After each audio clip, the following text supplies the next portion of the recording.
Selamat malam, saudara-saudara kekasih di dalam Tuhan Yesus Kristus, sahabat-sahabat MNC GPIB dimanapun berada. Malam ini, Sabtu 14 Januari 2023, saya Pendeta Samuel Charles Mowoka dari Kota Wisata Batu Malang selaku Ketua Majelis Jemaat GPIB Margo Mulyo Batu ingin menyapa saudara-saudara di dalam renungan malam pada saat ini. Karena itu mari terlebih dahulu kita satukan hati di dalam doa. Kita berdoa. Bapa yang baik, setelah kami beraktivitas di hari ini, kami menyadari bahwa segala sesuatu yang terjadi atas kehendak Allah. Ketika kami mau beristirahat dalam jerih lelah kami di hari ini, kami mau meresapi akan karya Allah yang terjadi di hari ini dalam sapaan daripada firman Tuhan, supaya segala yang terjadi itu boleh menjadi berkat dalam kehidupan kami selanjutnya ketika Tuhan masih memberikan kehidupan. Karuniakanlah kepada kami semua Roh Kudus-Mu, agar kami dapat memahami firman-Mu dengan baik, meresapinya dan juga menjadikannya berkat dalam kehidupan kami. Dalam nama Tuhan Yesus, kami berdoa dan mengucap syukur. Amin. Pembacaan firman pada malam hari ini diambil dari surat Ibrani pasal 12 ayat pertama sampai dengan ketiga. Saya akan membacakan satu ayat saja yang menjadi inti bacaan kita dari Ibrani pasal 12 ayat yang kedua, yang mengatakan, marilah kita melakukannya dengan mata yang tertuju kepada Yesus, yang memimpin kita dalam iman, dan yang membawa iman kita itu pada kesempurnaan, yang telah mengabaikan kehinaan, tekun memikul salib, ganti sukacita, yang disediakan bagi Dia yang sekarang duduk di sebelah kanan takhta Allah. Demikianlah pembacaan firman Tuhan. Terpujilah Kristus. Haleluya. Saudara-saudara kekasih, sahabat MNC, dalam kehidupan ini terkadang kita menyadari dan menginginkan bahwa segala sesuatunya berjalan dengan baik. Dan kita menginginkan hidup yang bahagia dan senang tentunya. Tidak ada orang yang dalam hidup ini mencari kesusahan atau menginginkan hidup di dalam kesulitan. Semua orang pasti menginginkan yang bahagia dan yang senang. Tetapi, apa lajur, kata orang-orang dulu, kita tidak bisa menghindar dari hal-hal yang kadang menjadi bagian dalam hidup kita. Penderitaan, kesulitan, kesakitan, dan lain sebagainya. Segala yang buruk itu kadang silih berganti menemani dan mengiringi langkah hidup kita di balik keberhasilan, kesuksesan, dan juga kebahagiaan. Seperti layaknya kalau seseorang bermain kartu, tidaklah mungkin kita akan mendapatkan kartu yang bagus terus. Kita pasti suatu saat juga akan mendapati kartu yang tidak bagus. Lalu bukan berarti kita mau mengganti kartu dan ingin kartu yang bagus terus. Tetapi yang harus dilakukan adalah baik itu kartu bagus atau kartu tidak bagus, kita harus terus memainkan permainan itu. Demikian juga hidup yang dikaruniakan Allah. Menurut penulis surat Ibrani ini, mengingatkan kepada kita bahwa masing-masing orang sudah diberikan trek kehidupan untuk dijalani. Masing-masing orang ada jalan yang harus ditempuh. Dan jalan dari setiap orang itu tidaklah sama. Masing-masing berbeda. Karena Tuhan menciptakan kita dengan sangat kreatif dan sangat luar biasa. Masing-masing dari kita memiliki pergumulan dan tantangan yang khas, yang tidak sama satu dengan yang lainnya.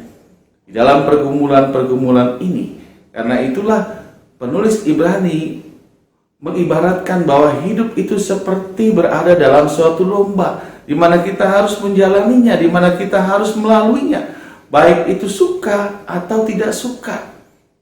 Nah, bagaimana kita menjalani hidup yang penuh dengan tantangan yang kadang tidak mulus ini? Penulis surat Ibrani juga mengingatkan bagi kita untuk menjalaninya dengan mata yang tertuju kepada Yesus. Maksudnya apa dengan mata yang tertuju kepada Yesus?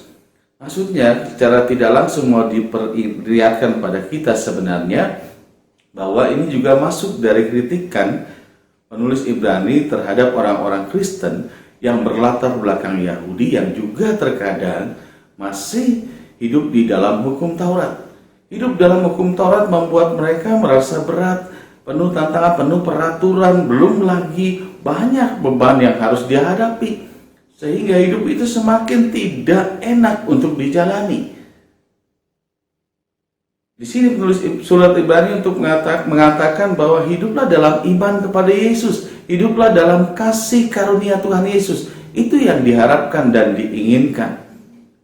Nah, sahabat-sahabat MNC dimanapun berada, maksudnya bukan berarti ketika kita hidup di dalam Yesus pergumulan tidak ada dan kita pasti akan baik-baik saja. Tentu tidak demikian. Kita akan menghadapi pergumulan. Kita juga mungkin saat ini belum lepas dari berbagai pergumulan itu. Tetapi penulis surat Ibrani mau mengatakan bahwa ketika kita hidup menatap kepada Yesus, kita akan melihat bahwa Tuhan Yesus yang sudah melakukan itu terlebih dahulu bagi kita. Tuhan Yesus yang sudah memberikan kasih karunia-Nya bagi kita tidak akan mengabaikan kita. Ia telah melakukan terlebih dahulu bagi saudara dan saya pergumulan yang jauh lebih berat, tantangan yang jauh lebih besar, penderitaan yang sangat-sangat berat untuk menyelamatkan saudara dan saya. Saya akan menggambarkannya dengan sebuah cerita sebagai penutup. Suatu saat di tarekat cinta kasih milik Mother Teresa, ketika dia sudah pergi, ada penopang dana dari Inggris datang untuk mensurvei ke India, di mana misi cinta kasih itu terus dilaksanakan oleh penerus Mother Teresa. Ketika orang-orang Inggris ini datang sebagai penyumbang dana, mereka memperhatikan langsung dan mau melihat apa yang dilakukan oleh suster-suster itu. Ketika melihat ada seorang suster yang sedang merawat orang yang berpenyakit kusta. Lukanya banyak sekali. Tentu orang ini jijik. Penyumbang dana ini jijik dan kaget. Baunya minta ampun. Selesai dia mengamati itu dan suster pun mendampingi dia. Dia bertanya kepada suster itu, "Kenapa kamu mau melakukan hal ini? Kalau saya dibayar 2 miliar dolar sekalipun, saya tidak akan mau."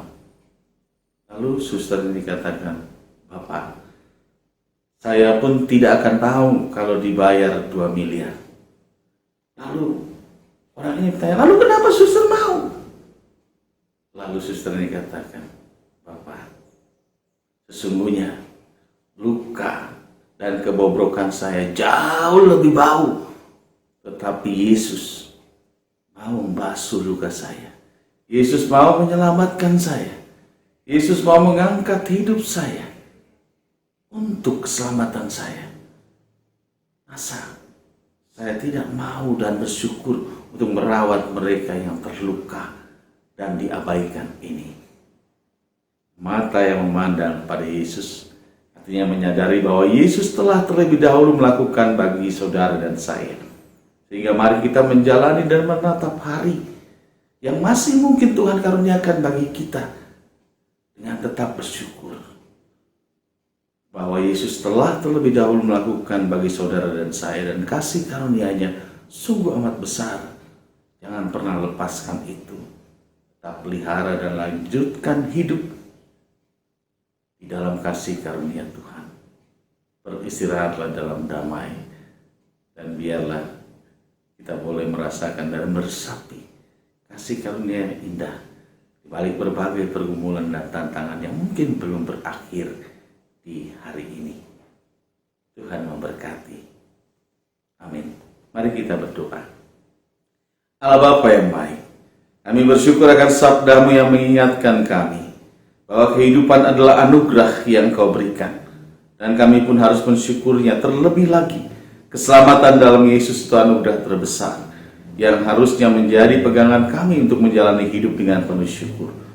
Sehingga di balik pergumulan yang belumlah berakhir, di balik usaha yang belumlah bangkit, di balik penyakit yang belumlah sembuh, kami boleh menatap Yesus Sang Penyelamat kami, bahwa Yesus telah mengalami itu terlebih dahulu, sehingga kami juga seharusnya dimampukan Tuhan mensyukuri hidup dan menjalani tantangan ini, berjuang di dalam iman dan percaya, berpengharapan penuh kepada Tuhan Yesus. Ketika kami berhasil, ketika kami sembuh, ketika kami kuat, kami juga boleh mengingat ini semua karena kasih dan karunia Tuhan, sehingga kami pun boleh menghargai hidup dan peduli terhadap orang-orang yang ada di sekeliling kehidupan kami. Ketika malam ini kami mau beristirahat, kami bersyukur buat semua yang sudah Tuhan berikan. Kami mohon ampun jika hidup ini kami jalani dengan keluhan atau juga dengan ketidakbersyukuran. Bimbinglah kami untuk dapat beristirahat dengan tenang, dan atas izin Tuhan, biarkan kami juga boleh menatap esok dalam iman dan pengharapan yang teguh kepada Tuhan Sang Penyelamat kami. Di dalam nama Tuhan Yesus, Juru Selamat kami yang hidup, kami berdoa dan mengucap syukur. Amin.